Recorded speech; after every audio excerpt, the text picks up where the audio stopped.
পাহাড়ের ভেতর থেকে তিনি উট বের করে নিয়ে আসলেন।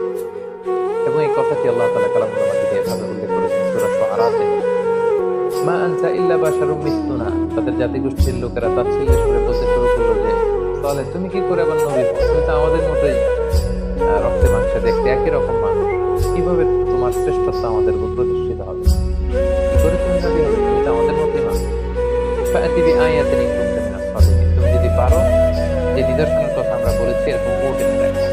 আল্লাহ তাআলার আদেশে হঠাৎ মুহূর্তের মধ্যেই পাহাড় ফেটে বিকট আওয়াজে একটি উটনী বের হয়ে আসলো এবং এসেই মুহূর্তে সেই উটনী বাচ্চা প্রসব করলো এবং দুধ দিতে আরম্ভ করলো।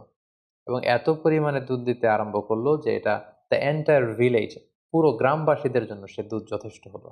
আল্লাহ তাআলা এ ব্যাপারে উল্লেখ করছেন, ওয়া কওমি হাযিহি নাকাতুল্লাহ। সাল্লাল্লাহু আলাইহি সাল্লাম বললেন, এই যে তোমরা মিরাকেল চেয়েছিলে, নিদর্শন চেয়েছিলে, এই হচ্ছে নিদর্শন।